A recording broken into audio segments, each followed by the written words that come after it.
Bon, alors, nous voilà. Nous sommes prêts. On va bientôt commencer ce quatrième Facebook Live portant sur les tendances 2020 en marketing numérique.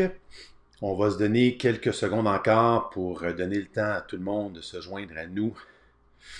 Aujourd'hui, on va parler donc de Facebook et Instagram. Quelle place doivent-ils occuper dans notre marketing cette année? Ça bouge pas mal du côté de Facebook et Instagram, alors on aura l'occasion d'en parler ensemble. J'espère que vous allez bien ce lundi midi, enneigé. En tout cas, ici à Québec, ça continue de neiger. Et il a neigé toute la fin de semaine, apparemment. Alors, je vais tout de suite changer d'écran. Bonjour tout le monde. J'espère donc que vous allez bien. Moi, je vais top shape. Je reviens tout juste de la Nouvelle-Orléans. J'ai passé un long week-end depuis jeudi dernier. Profité un peu de la chaleur du sud. Et je participais aussi je faisais une course 10 km dimanche matin. Donc, ça s'est bien passé. Mais on est ici ce midi pour se parler de Facebook, Instagram et leur relative perte de popularité, ou en fait de voir quelles sont les implications pour nous dans le marketing. Alors, est-ce que le son est bon? Je vais aussi me mettre l'overlay de questions. C'est où? C'est ici, ça. Je le trouve pas. C'est pas grave. OK. Fait que on va aller au PowerPoint. Voilà. Ah, c'est ici. Excellent. Oui, alors bonjour à Anne-Sophie qui me dit que le son est bon. Alors Facebook et Instagram, on en pense quoi en 2020? Et quand j'avais évoqué les tendances en début d'année, je vous ai parlé, on a parlé dans les différents Facebook Live au cours des dernières semaines, on a parlé de l'émergence de la génération Z, cette même génération Z qui utilise TikTok abondamment. La semaine dernière, on a parlé du marketing d'influence. Et pour moi, une chose surveillée cette année, c'est justement qu'est-ce qu'on fait avec Facebook et Instagram compte tenu de tous les changements qu'on entend. Alors, la première diapositive que je voulais vous montrer, quand même, je trouve qu'elle en dit beaucoup. C'est-à-dire, c'est Edison et son Social Habit, une étude qu'ils font depuis une quinzaine d'années aux États-Unis. Et ce qu'on observe, c'est qu'aux États-Unis, le nombre d'utilisateurs en chiffre absolu pour Facebook est en baisse depuis 2018. En fait, en 2019, on atteignait un niveau, il fallait remonter à 2014 pour avoir un niveau si bas. Même chose à un degré moins, je dirais au Québec, au Canada. Il faut faire attention, on parle du déclin de Facebook ou d'une perte de popularité. Il y en demeure pas moins que selon les chiffres du CIFRIO, c'est quand même le média social numéro 1 en termes d'adoption au niveau des adultes québécois, avec plus de 70, entre 70 et 75% des Québécois selon les différentes études qui ont donc une présence sur Facebook. Cependant, on voit cette baisse de popularité et c'est dû à plusieurs choses. Bien sûr, l'algorithme, mais aussi le fait qu'il y a une certaine confiance qui s'effrite au fil du temps, les publicités abondantes, une certaine pollution aussi, il y a beaucoup de bruit, c'est une plateforme qui devient, même si on l'aime beaucoup parfois pour échanger les bonnes nouvelles au sujet de mariage ou de bébés dans la famille ou autre, il y a malheureusement encore aujourd'hui beaucoup de négatifs malheureusement par rapport à certaines lois ou Trump ou que sais-je. Donc, des nouvelles de plusieurs. Un peu plus tôt cette année, Zuckerberg a parlé des changements à s'en venir cette année. On parle beaucoup d'accès à la vie privée. Il y en a qui ont peut-être vu un article que j'ai fait paraître d'ailleurs sur mon blog il y a 2 semaines. On peut maintenant effacer l'historique. Donc, ça fait en sorte qu'aujourd'hui, on est capable de mieux contrôler qui a accès à la publicité, à nous pousser la publicité. Et parlant de publicité, on apprenait il y a quelques jours que Facebook va fermer son Audience Network pour les publicités en mobile. Alors, ceux qui ne connaissent pas ou qui sont peu familiers avec l'Audience Network, il faut savoir que c'est une des options de ciblage quand même intéressantes pour Facebook. On peut cibler la publicité quand on fait du ciblage au sein de Facebook, d'Instagram, de Messenger et de WhatsApp. Mais souvent, on utilisait le Audience Network pour placer ces publicités-là sur le Huffington Post, le Météo Média ou des sites partenaires. Et donc, ce qu'on apprend, c'est qu'à partir d'avril, on n'aura plus cette possibilité au niveau du web mobile.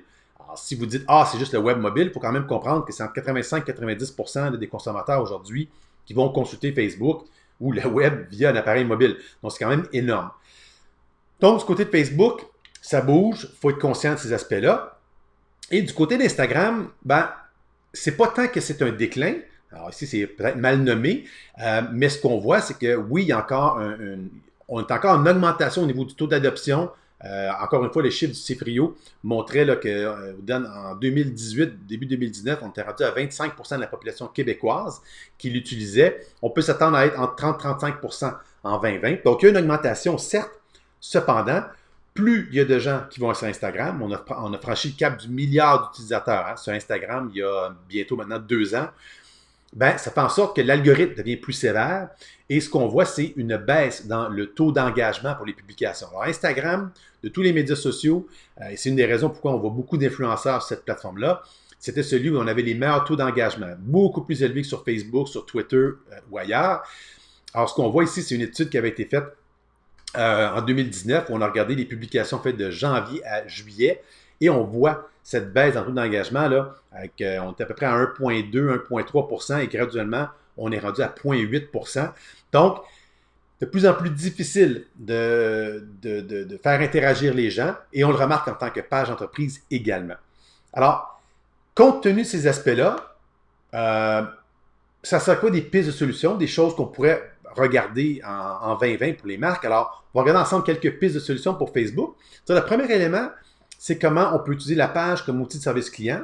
Il y a un volet de marketing RH qui peut être intéressant et interpellant aussi. On va voir l'importance de varier le mix de contenu et finalement investir stratégiquement en publicité. Alors, regardons-les un par un. C'est des questions, évidemment, n'hésitez pas en cours de route à les poser. Donc, le premier élément sur lequel j'insiste quand je donne des formations, des webinaires au sujet de Facebook, c'est de ne pas oublier que Facebook s'est transformé au fil du temps. Ce n'est pas qu'un outil de communication ou de marketing ou de vente, c'est devenu de plus en plus un outil de service client.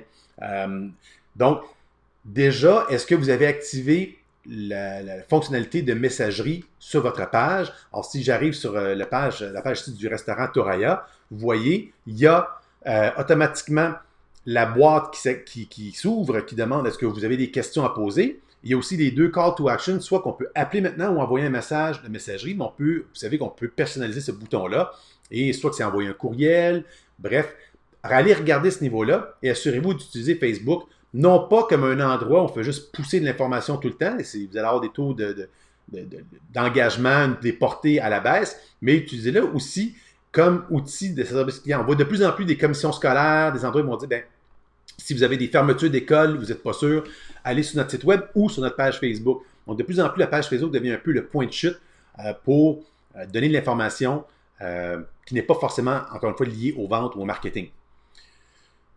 C'est aussi un endroit où on peut de plus en plus faire passer des messages quand on parle de marketing RH, dans un contexte de pénurie de main-d'œuvre comme on le vit au Québec en ce moment.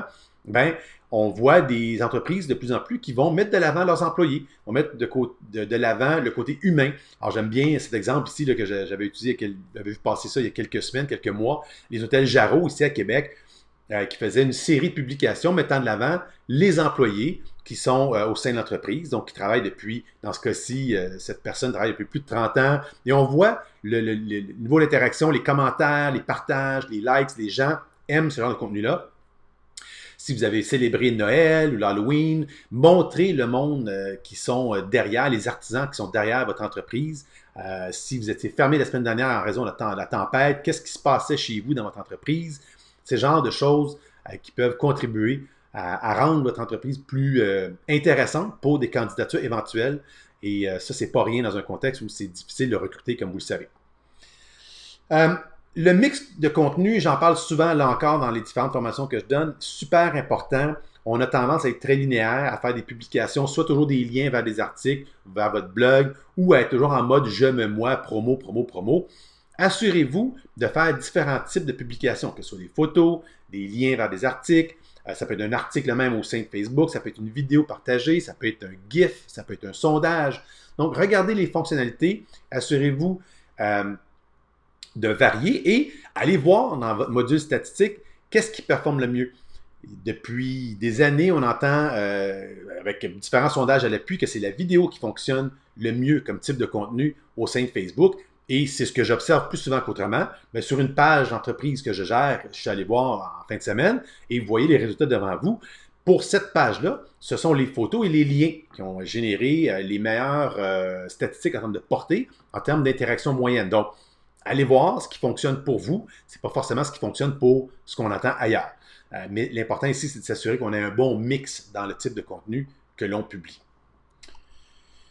Dernier élément, je ne veux pas passer trop de temps dessus, mais c'est sûr qu'on ne s'en sort pas. On doit investir un tant soit peu en publicité quand on a une présence active sur Facebook. Et il y a deux raisons derrière ça. Alors, d'une part, en publicité, parce qu'on veut que certaines publications soient efficaces.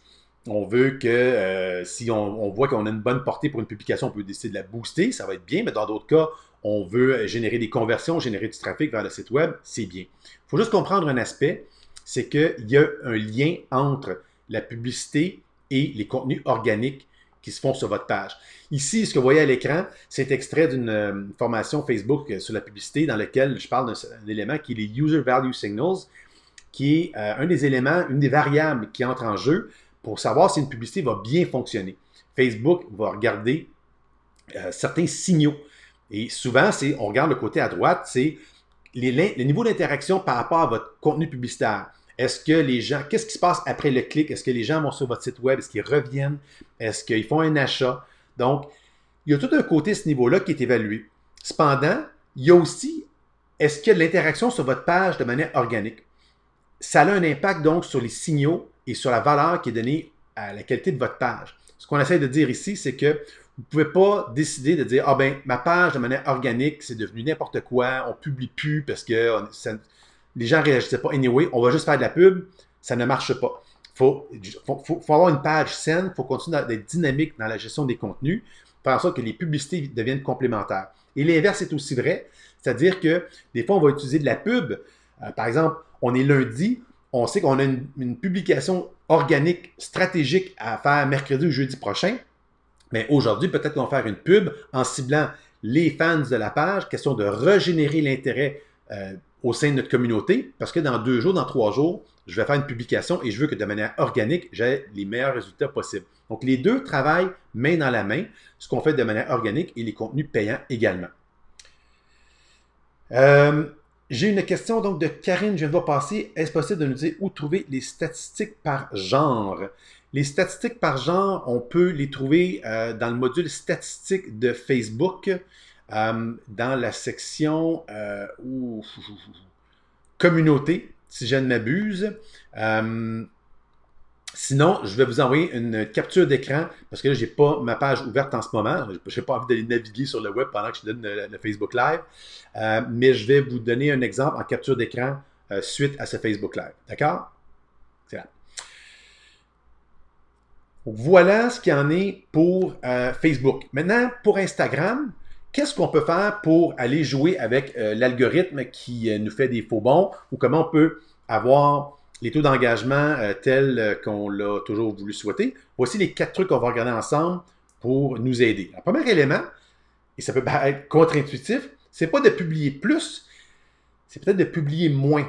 D'ailleurs, une étude de Later avec Four et les contenus qui ont été faits par plusieurs pages tout au long de l'année 2019, ce qu'on observe, c'est que les pages qui performent ont tendance à publier moins dorénavant dans le fil de nouvelles. Par contre, ils vont faire de plus en plus de stories. C'est du contenu éphémère, c'est correct, mais dans le feed, on voit là que d'année en année, il y a une tendance à publier moins. On était à un peu plus de 3 publications par semaine en 2016. Aujourd'hui, on est grosso modo à 2,3. Donc, si vous n'avez qu'à publier 1 fois par semaine ou 2 fois par semaine, c'est bien correct.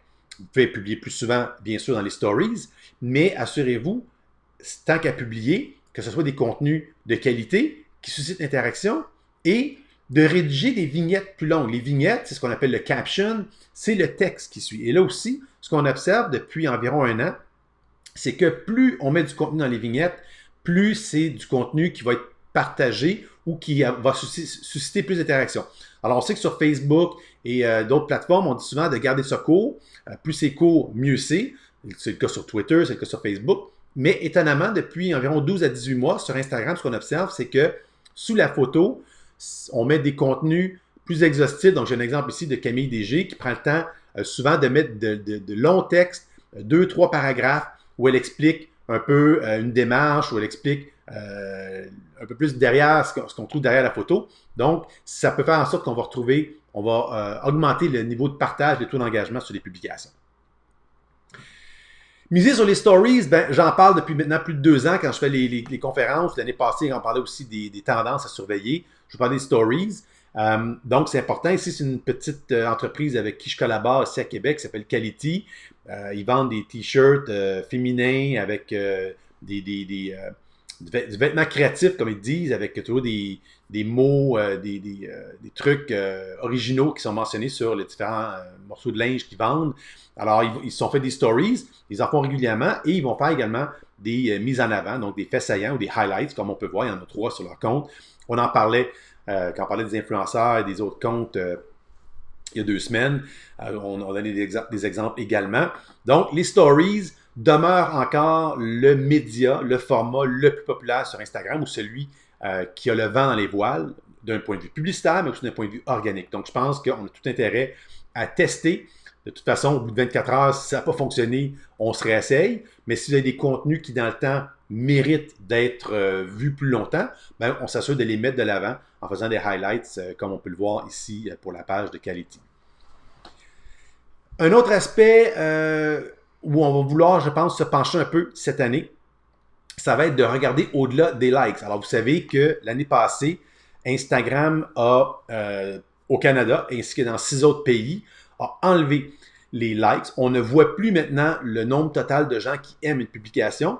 Et à partir de décembre 2019 et tout au long de l'année 2020, on va voir ce déploiement progressif à travers le monde. Donc, aux États-Unis, déjà, c'est commencé. On ne verra plus les likes, les totaux donc, de likes sur une publication. Ça fait en sorte qu'il y a plein de raisons derrière ça, mais ça fait en sorte qu'aujourd'hui, les likes ne sont plus un élément en tant que tel qu'on devrait considérer ou qui sont moins évalués. Alors, on va plutôt se pencher sur le taux d'engagement, c'est-à-dire les commentaires, les partages et, étonnamment, également, le nombre d'enregistrements ou de saves qui ont été faits sur une publication. Donc, assurez-vous déjà d'avoir un business profile pour avoir accès aux statistiques d'une page Instagram et d'aller voir les statistiques et de suivre au fil du temps. C'est bien beau, combien de likes ont été générés, c'est parfait, mais combien de commentaires et quelle est la teneur de ces commentaires-là? Parce que si quelqu'un veut juste mettre un pouce en l'air, c'est correct, mais si quelqu'un prend le temps de répondre avec une phrase, ça a plus de valeur aux yeux de l'algorithme d'Instagram. S'il y a des partages ou s'il y a des saves, donc ce qu'on voit ici là, avec le chiffre 0, le petit icône tout à droite, ben, c'est le nombre de gens qui ont enregistré la publication pour aller la consulter ultérieurement. Donc, ça va être des éléments qu'on va vouloir, je pense, intégrer dans l'évaluation de nos efforts mis sur Instagram. Alors, c'est déjà tout pour ce Facebook Live, de ce que je voulais parler avec vous, des implications pour ce qui est de Facebook et d'Instagram. Je pense qu'on peut s'attendre encore en 2020 à ces 2 plateformes-là comme étant incontournables, surtout Instagram. Moi, je continue d'y croire beaucoup. Beaucoup d'entreprises qui ont intérêt à, je crois, ne serait-ce que minimalement voir comment ça se déroule, les publications organiques et les conversations qu'on y trouve. Bien sûr, Facebook demeure incontournable. C'est la plateforme de référence à l'échelle mondiale. Ici, au Québec, on ne s'en sort pas. C'est la numéro 1. Je pense que c'est encore là pour rester. Compte tenu qu'Instagram, Messenger, WhatsApp font partie de cet écosystème-là qui appartient à Facebook, ben, les 2 demeurent névralgiques. Cependant, intéressant de suivre. Est-ce qu'il y aura des nouvelles fonctionnalités? Est-ce qu'il y aura, là, on apprend entre les lignes que Google va laisser faire les cookies dans son module publicitaire avec Chrome. Facebook se retire de l'Audience Network. Donc, toujours intéressant en début d'année de voir comment les choses vont se placer. Mais j'espère que ceci a été utile. Je vais envoyer l'information pour Karine tout à l'heure. Je ne sais pas s'il y a d'autres questions ou commentaires avant de vous quitter. Sinon, je vais vous faire un petit coucou. Je sais qu'il y a un petit délai là, avant que l'information se rende. All right. Alors, sur ce, Peace out.